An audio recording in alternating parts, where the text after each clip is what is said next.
Jake didn't sleep much that night. Not because of fear. He hadn't feared much of anything in a long time. But the sight of that woman stone-faced, standing under a dead street lamp, arms folded across her chest like she was waiting for something didn't sit right. He knew that look. He'd seen it overseas for ambushes, that unblinking, animal patience. The kind that didn't come from boredom, but from obsession. By morning, Jake had a plan. After Lily was off to school, he drove into town and bought a second camera system. This one with motion detection, cloud storage, and infrared. He didn't trust whatever Karen was capable of, and if she was going to keep watching them, he'd make damn sure he was watching her back. By the time the sun set, the house was fully rigged front yard, back, driveway, and windows, all discreet, all silent. That evening, he sat on the porch sipping coffee, his boots on the step, watching the still neighborhood. Across the street, Karen's blinds moved, just a flicker, enough Jake stared back. He wasn't bluffing. 2 days later, the letters started, sealed in plain envelopes, dropped directly in the mailbox, no stamps, no names. The first was a final notice for unpaid dues. The second, a warning about Lily's chalk art being a disturbance. The third accused him of violating noise ordinances with his power drill. Jake laughed bitterly at that one. He hadn't used a drill once, but what really made his blood run cold was the fourth letter. It wasn't typed like the others. It was handwritten, scrawled in jagged ink. You're not welcome here. Your kind brings danger. She shouldn't be playing outside. Last warning. There was no signature. Jake sat at the kitchen table, staring at the note. A silence hung in the room, broken only by the ticking of the old wall clock. He looked over at the living room where Lily was curled up watching cartoons, unaware of the storm forming just outside. He clenched the letter in his fist. This wasn't about an HOA anymore. This was personal. That night, Jake pretended to sleep. He lay on the couch in the dark, his pistol within arm's reach. The security monitor blinking silently beside him, at 2:17 a.m. The motion sensor blinked. He tapped the screen. Their movement near the garage. A figure stepped into the frame, hunched low. Not a thief. No mask. No attempt at stealth. Just Karen, dressed in a black tracksuit, her face pale in the infrared light. She knelt by the driveway, holding something. Jake zoomed in a screwdriver. She was stabbing it into his tire, methodically, one by one. Then she stood up, turned toward the camera, and looked straight into it. She smiled. Jake didn't move, didn't react. He just sat there, watching her fade into the shadows like smoke. He wasn't going to confront her. Not yet. He needed to know what else she'd do. By morning, the tires were flat. Jake made no report, just called in to work, fixed the tires, and quietly began documenting everything. Timestamps, photos, recorded videos. Even neighbors' remarks, though most of them were too scared to say much. Karen's grip on the street was stronger than he'd realized. It wasn't just Jake she watched. It was everyone. Cameras on poles disguised as birdhouses, drones occasionally hovering. Jake started to see it all once he knew where to look. She was running a surveillance operation. On her own neighbors, Jake knew one thing for certain. This woman wasn't just petty. She was unstable. And the next time she came near Lily, he wouldn't be passive. The wolf was at the edge of the woods, and Jake, he'd already dug the traps. 3 days passed in eerie quiet. No new letters. No flattened tires. No chalk violations. Jake knew better than to be relieved. The quiet was a setup, always was. He kept watching the footage, reviewing recordings late into the night, memorizing Karen's patterns. Her routines. She always walked her property at 10 p.m., sharp circling twice, checking locks, peeking into the street. She didn't own a dog, yet she carried treats in her pocket. Jake saw her toss one toward a neighbor's porch likely laced. He noted it all. But what bothered him most wasn't Karen's bizarre nightly rituals or her control over the HOA's fake infrastructure. It was how often her gaze landed on his daughter. Lily had adjusted well in the surface. She was back to her old self, drawing, singing to herself as she did her homework. Even making friends with the Reyes twins 2 houses down. But Jake could still see the fear in the way she paused before stepping outside. The way she looked over her shoulder when she walked to the mailbox. That fear had a name. Karen. Jake didn't want his daughter to grow up in survival mode. Not again. They left the city for this reason: peace, security, but peace, it seemed, had its own predators. And one lived across the street. Sunday morning. Sunshine cut through the clouds as Jake cleaned the front steps, broom in hand. Lily rode her scooter up and down the driveway, hair bouncing, her laughter carrying on the wind. Jake hadn't heard that laugh in months. Then Karen showed up. Not walking, not knocking, driving. Slowly, a black Mercedes creeping toward the curb like a panther, stalking prey. She stopped just past Jake's house, rolled the window halfway down, and stayed there, watching Lily. Jake stepped into the driveway, eyes narrowing. His hand rested casually on his hip, not where his sidearm was, but close enough to send a message.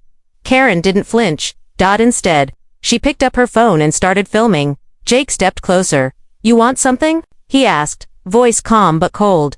Karen's eyes flicked to Lily, who was now slowing her scooter, confused. "I'm documenting," she said flatly. "There's a noise violation. Scooter wheels on concrete exceed the community decibel limit." Jake blinked. "That's not a thing. It is in the bylaws." "There are no real bylaws." Karen smiled. "That's what people say until the fines stack up." She hit record again. "Don't worry," she added, her voice low. "Eventually, the county takes action. CPS too, if necessary. Especially if a child is at risk." Jake's blood turned to ice. That wasn't a threat. That was a warning. By nightfall, Jake had already contacted two people, an old buddy from his private security firm and a former county inspector turned legal specialist. He needed facts, not guesses, not assumptions. He wanted proof. It came faster than he expected. The HOA wasn't just fake, it had been disbanded by the county 5 years ago for improper filings. Karen had no authority, no license, no legal power. The dues she collected, theft, extortion, and as for the neighborhood, silence. It was fear, plain and simple. Karen had already sued 2 former residents, planted cameras near bedroom windows, even threatened to call ICE on a Mexican family 3 doors down. Jake read every record, every report, every name. His hands shook. She wasn't just unstable. She was dangerous. Later that night, as Jake sat by the kitchen window, he noticed movement across the street. Karen, pacing her yard again. This time, she held something new. A clipboard, no, a tablet. Glowing faint blue. She was recording, or watching something live. Then she paused. She looked directly at the camera Jake had mounted above the garage, and smiled again. Not a fake smile. A challenge. Jake stared back, unblinking. Karen thought she was the wolf here. She didn't realize she was circling a man who'd spent 15 years hunting wolves, and she'd just made the mistake of threatening his pack. Jake didn't believe in paranoia. In his world, suspicion wasn't a symptom, it was survival. And everything about Karen Dobbins was ringing alarm bells louder by the hour. By midweek, the neighborhood had shifted. People he once waved at now avoided eye contact. The Reyes family, usually warm and inviting, suddenly shut their blinds during the day. A man across the cul-de-sac, Carl, retired Navy, had been friendly until Jake asked about Karen's HOA. Now he just shook his head and said, "You don't want to push her." Karen wasn't just controlling the block. She had them all living under silent rule. Fear dressed up as order, and then she hurt the one thing Jake had left from his wife. Ranger, their old Labrador, was family. Loyal to the end. He rarely barked, never strayed, and always waited by Lily's side. On Thursday morning, Jake found him collapsed by the porch, drooling, whining, unable to stand. Lily was screaming. Jake rushed them both to the vet. Ranger had ingested something toxic. Meat laced with antifreeze. Deliberate, methodical, lethal. Jake felt it in his bones. This wasn't an accident. It was a message. When they returned home, Jake checked the footage. Ranger had wandered near the bushes out front the night before, the bushes that sat against the shared property line with Karen's lot. At 2:03 a.m., the camera caught her silhouette, a small object tossed over the fence. Moments later, Ranger sniffed, wagged, and wandered off camera. That was it. The proof Jake needed. He burned the footage onto a secure drive, locked it in a fireproof case, and sent a backup to a lawyer friend, out of state. He wasn't going to make the mistake of leaving his cards on the table. He was prepping for war now. Karen didn't back off. She doubled down. Friday afternoon, Jake returned from picking up groceries to find a county officer on his lawn, clipboard in hand, stone-faced. Got a noise complaint from a neighbor, anonymous, but it came through the HOA channel. Says, "There's construction violations on your property." Jake stared. "I haven't done any construction." The officer shrugged. She sent photos of your toolbox and some stacked plywood. Claimed it's a code violation. I gotta write it up. Nothing personal. Jake didn't argue. He signed the citation and watched the cruiser roll away. Then he turned and looked at the camera above the porch. He knew Karen was watching, and she wanted him to know she was winning. That night, Lily sat on the couch quietly, stroking Ranger's fur. The dog was weak, but alive. Jake crouched beside her. I don't like it here anymore, she whispered. Jake swallowed hard. I know, kiddo, but I promise this ends soon. Her voice trembled. Is that lady going to hurt us? He looked her in the eyes. She's going to try, but I've handled worse. You remember the thunder story? She nodded faintly. Good, because this is just thunder before the light. At 3 a.m., Jake's perimeter alarm chirped once. Then again, motion detected near the back fence. He checked the live feed. Karen, holding a flashlight, inspecting his garden gate. No tools, no package, just watching. Jake watched back, unblinking, the pistol resting beside his keyboard. She wanted him to react. She wanted chaos, but Jake wasn't about to play checkers when he knew. She was playing chess. He opened a blank file on his laptop and began to type. Evidence log Karen Dobbins. Timeline, witnesses, and violations. The last line he typed before closing the file chilled him to his core. Her obsession isn't with power, it's with Lily. The sky was overcast that Sunday, blanketing the street in a dull gray light. A storm was coming. Jake could feel it in the pressure behind his eyes, the weight in the air. The quiet way the birds had stopped chirping. He didn't know yet how right he was. The day had started peacefully. Lily was in better spirits, playing with Ranger in the backyard. The old dog was recovering, tail wagging more often now.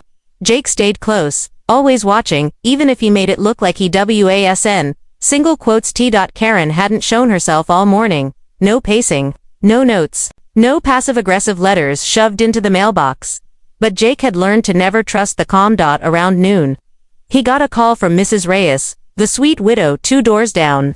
Her sink had burst, and she needed help shutting off the water main. Jake was hesitant to leave even for a minute. But Mrs. Reyes had always been kind to Lily, and it was just across the street.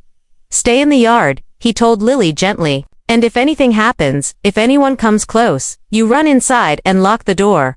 Okay. She nodded solemnly. I'll be brave. He ruffled her hair and headed down the road. 10 minutes. That's all it took. 10 minutes to turn everything sideways. Jake was still under the kitchen sink at the Reyes house when he heard the quim. High-pitched sharp. Lily's. He bolted upright, smashing his shoulder against the pipe, and didn't even feel the pain. He was out the door in seconds, sprinting across the lawn as thunder cracked in the sky overhead. And then he saw her. Karen standing in Jake's driveway. With a gun.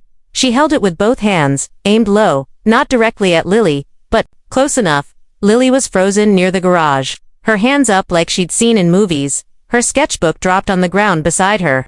Her pink backpack hung limp from one shoulder, slipping. Karen's face was twisted into something unnatural. Her lips quivered, her eyes wide and unblinking. She was trespassing. Karen barked, stepping forward. Jake didn't yell, didn't roar. He moved fast, clean, efficient. Every step calculated. By the time Karen turned, Jake was already in front of his daughter, body between them, hand raised in a command stance. Drop it, he said calmly. Karen's hand trembled. She went onto my grass. She hissed. She knows the rules. You pointed a gun at a child. It's legal, Karen screeched. Castle doctrine, she's a threat. Her kind ruins neighborhoods. Jake saw it then, not just madness, but hatred, a sickness. Something deeper than just control. This woman didn't want order. She wanted to dominate, and she had finally lost her grip on whatever thread of reason she was clinging to. From the corner of his eye, he saw movement. Mrs. Reyes, recording everything with her phone from across the street. Karen didn't see her, but Jake did. Put the gun down, Karen, Jake repeated, voice low.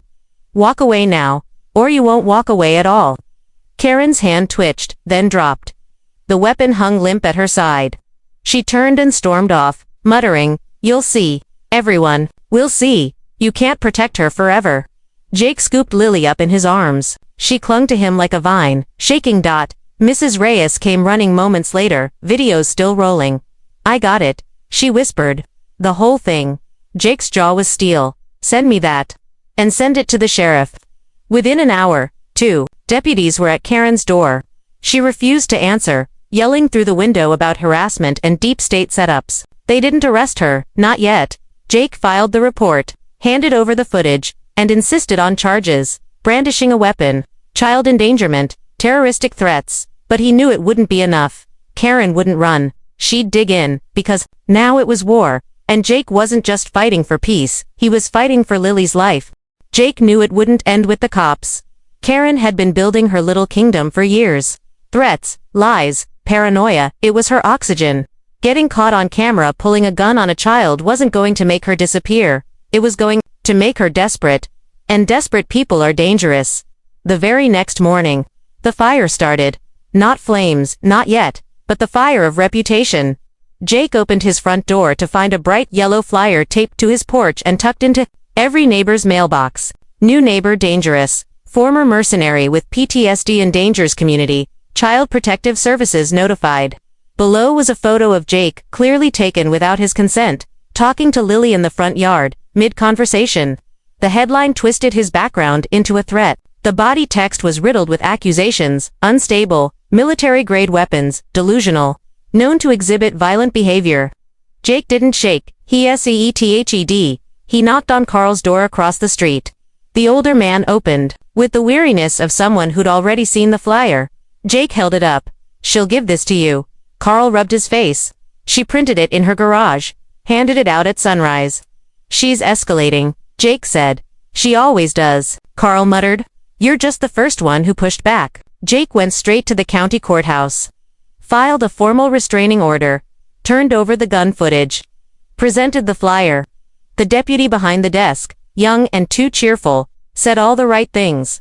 But Jake could read people.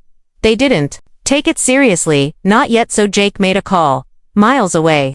In a gray office lined with paper stacks and old coffee mugs, a man named Eric Madsen answered. "Rowan," he said, surprised. "You only call when the world's on fire." Jake didn't waste time. "I need a full dig. Background check, criminal records, aliases, everything on a woman named Karen Dobbins. Address incoming." "Same stakes as last time?" Eric asked. Jake's voice was stone. "Higher. Give me 6 hours." While Eric ran the digital trenches, Jake returned home and found the real war had already moved inside his walls. Lily was crying. He found her in her room, face buried in ranger's fur, trembling. She held a letter in her hand, unmarked envelope, slipped under the back door. Jake took it gently. "Your daddy's a killer. You'll see it too one day, just like your mother did." Jake stopped breathing for half a second. She had mentioned his wife. That wasn't in any flyer. That wasn't public. That was intimate. Jake stood, blood roaring in his ears, and scanned every window, every tree, every corner of the fence line. She was watching again. That night, Eric called back. "I hope you're sitting down," he said. Jake sat. "She's not Karen Dobbins." Real names, Cheryl Ann Kresnick. Changed it legally in 2012 after a fraud trial in Oregon, impersonating an HOA officer, embezzlement, intimidation. She's done this before. 2 neighborhoods that we know of. Both collapsed after class action lawsuits. People moved, houses sold, but no one ever pressed charges. She's slippery. Jake's throat tightened. She was married once, restraining order from her husband. Also had a civil suit from a family accusing her of stalking their child. Jake didn't say anything. Eric continued. "Your daughter isn't just a target. She's the pattern. She finds something pure, something she can't control, and she breaks it. That's her game." Jake closed his eyes. "And now she's playing it with Lily." He hung up and stared at the living room camera feed, eyes locked on the fence line where Karen had disappeared last night. She wasn't just crazy. She was a predator with a blueprint, and Jake was done collecting evidence. It was time to set the trap. The sun rose behind a wall of clouds, painting the neighborhood in a dull silver. It was a quiet morning, eerily so, but Jake could feel the charge in the air, the kind that always came before impact. Today, he wasn't watching anymore. He was baiting. And Karen had no idea. It started with a flyer of Jake's own, professionally printed, sealed in clear protective sleeves. By mid-morning, every mailbox on the block had one. Unmasking the HOA. The truth about Karen Dobbins. Inside, documentation of the fake HOA. Screenshots of county property records disproving its legal existence, video stills from the gun incident, and the masterstroke, an excerpt from Eric's research, showing Karen's prior fraud convictions. Under her real name, Cheryl Ann Kresnik, it hit the street like a lightning strike. Neighbors who once avoided Jake Nell stood on their porches, reading with pale faces, whispering, pointing. One man even walked up to Jake's door and shook his hand silently. Before returning home with his head down, Karen didn't appear all morning, not outside. Anyway, but Jake knew she was seething, watching. He wanted her to. At noon, Jake made his move. He drafted a formal complaint addressed to the county zoning board, sheriff's office, and state attorney general. It listed every false citation Karen had issued, every fabricated rule, every fine demanded without legal standing, including payment records from 2 neighbors who'd finally confessed. Attached were security recordings, scanned letters, legal analysis. But it wasn't the filing that mattered. It was what he did next. Jake called Karen. She didn't answer at first. Then, as if unable to resist the invitation, she called back 10 minutes later. He let it ring once before picking up. Karen, he said. You think this is over? She snapped. You think waving some papers around makes you clean? Jake stayed calm. I sent copies of everything to the sheriff. Also, CC'd the press. Silence. Then, you'll regret this. No, Jake said. You will. I'm hosting a meeting, tonight, 7 p.m. Everyone's invited. I thought you'd like a front row seat. Another pause. Good, she hissed. Finally, some accountability. Jake smiled coldly. Exactly. By evening, 20 folding chairs lined Jake's driveway. Mrs. Reyes brought lemonade. Carl stood watch with crossed arms. The Reyes twins handed out copies of the evidence packets to arriving neighbors. Jake didn't need to beg them anymore. They were ready. Fear had turned to fury. At 6:58 p.m., Karen emerged, hair slicked back, clipboard in hand, a smug smile painted across her lips. She walked up like a prosecutor arriving at a trial she thought she'd already won. Jake greeted her with a nod. The projector was already set up. The first image flickered to life across the garage door. Karen, pointing a gun at Lily. Gasps filled the air. A neighbor stood. You pointed a weapon. At a child? Karen's smile twitched. She was threatening. Next slide. Her fraud record. Mugshot. Real name. Another neighbor stood. You're not even who you say you are. Karen backed up half a step. This is all fake. It's doctored. He's manipulating. Jake hit play. The video rolled. Audio clear. Karen's voice, sharp and full of venom. She shouldn't be playing outside. Then Jake's reply. Then the gun. Dead silence. Mrs. Reyes stepped forward. I was there. I saw it all. A younger couple added. She threatened our kids too. Said she'd call immigration if we didn't pay. One by one, the street turned against her. Karen's face lost all color.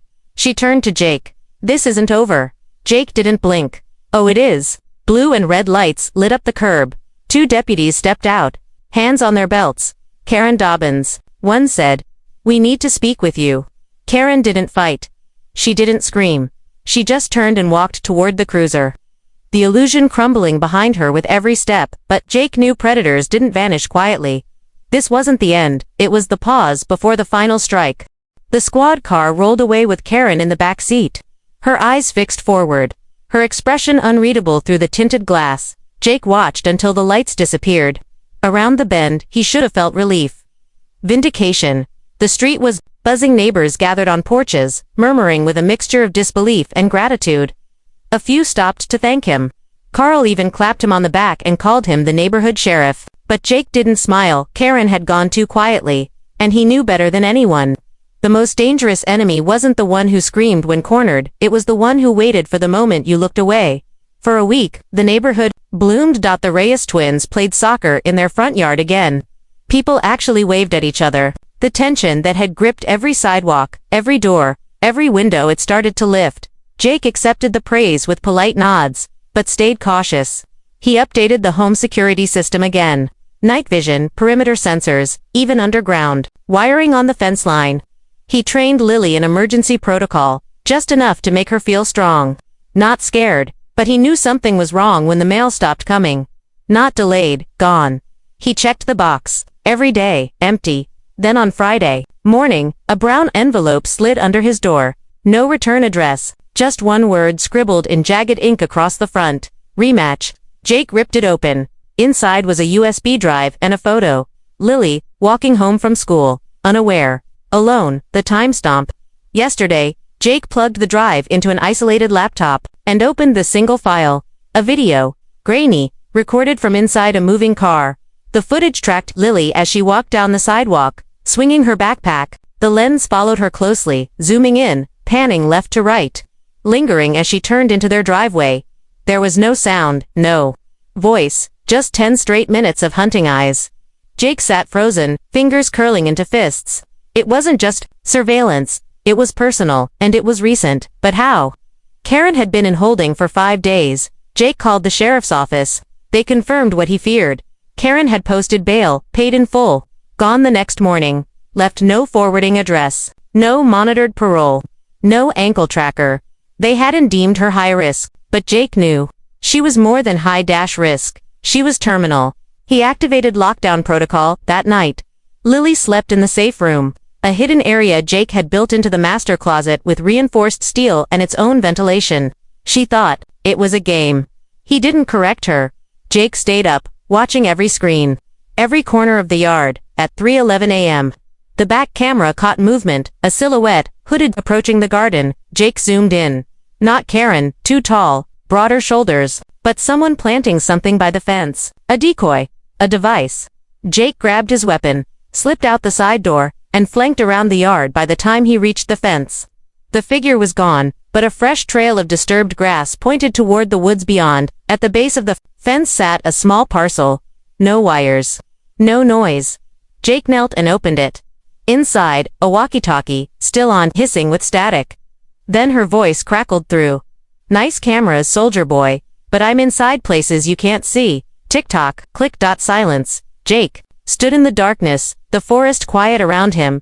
He could feel it now, not fear, but calculation. Karen wasn't just back. She was hunting, and this time, she didn't want power, she wanted pain. And she wasn't going to stop. Not until Jake broke. Or she did. The next 48 hours were a blur of silent preparation. Jake didn't panic, he planned. He rewired the camera feeds to a private cloud, set motion-activated alerts to push straight to his phone, and reached out to 2 trusted contacts from his past life, ex-intel professionals who owed him favors. One worked, drone surveillance, the other, cyber forensics. Lily was moved to a safe house, a remote cabin guarded by cameras, and under the watchful care of Mrs. Reyes. Jake told her it was a weekend adventure. She packed her sketchbook and smiled like it was a field trip. But Jake's heart was steel now, because Karen was loose, and she was watching, so it was time to let her think. She had control. Jake left the lights on that night, kept the blinds open, walked past windows like bait in a snare. At 1:36 a.m., his phone buzzed. Motion detected. Camera 3, side yard. A shadow passed behind the garden. Camera 5, kitchen window. A reflection hooded, familiar. Camera 6, front porch. She was back. Jake stayed low, checking the monitors. Karen's face came into view for only a second, her eyes wild, manic, her hair ragged. She wasn't the pristine neighborhood tyrant anymore. She looked feral, and she was carrying something. He waited until she stepped onto the porch, crouched to pick the lock on the door, her hand shaking, the metal glinting before he hit the switch. BLAM. The motion lights exploded to life, flooding the porch in pure white. A sharp alarm blared, not a shriek, but a deep, throbbing pulse designed to disorient. Karen stumbled back, covering her ears, and then the spotlight hit her. Drone operated, beaming from above, controlled by Jake's friend, circling half a mile away. Karen froze like an animal in headlights. Jake stepped out slowly, gun drawn, voice like thunder. Drop it now, she screamed and charged. But this time, Jake didn't flinch. He disarmed her in a second, slamming her wrist into the side rail. The weapon, a modified taser, clattering to the deck. He pinned her with one knee, her breath ragged, her eyes still crazed. You think this ends here? She spat. There'll always be people like me. I'm the only one who keeps order. Jake leaned closer. No, you're the one who breeds fear. And it ends now. The sheriff's office was already en route. Jake's cyber friend had triggered the silent alert the moment Karen stepped onto the property. By the time the sirens arrived, she was zip-tied and pacing in small, pathetic circles under drone light. The deputies took her this time without hesitation. Felony stalking, armed trespass, threats to a minor, violation of bail terms. And Jake handed them one last piece, a recording from the walkie-talkie. Message: Karen had confessed enough in 10 seconds to bury herself. The trial lasted 3 months. Karen, or Cheryl, Ann Kresnick as the court insisted on calling her, pleaded not guilty by reason of mental instability. The judge didn't buy it. Neither did the jury. She was sentenced to 25 years with no chance of parole for at least 10. Jake didn't attend the sentencing. He didn't need to. He was busy building something better. 6 months later, the neighborhood was reborn. The fake HOA was dismantled. The community held real meetings, now honest, transparent. Jake didn't run for office, but everyone looked to him like he already did. Kids played outside again. The Reyes twins rode scooters with Lily every afternoon, and on one quiet weekend morning, Jake stood on his porch with Lily, watching the sunrise. She looked up at him and asked, "Is she really gone?" Jake nodded, his voice calm. "She is." Lily smiled, then went back to drawing. This time it was a dragon, breathing fire, wings spread, guarding a tiny house. At the bottom she wrote, "For Daddy, the Dragon Slayer." Jake turned, smiling, faintly, because some wars never really end, but sometimes, you win anyway.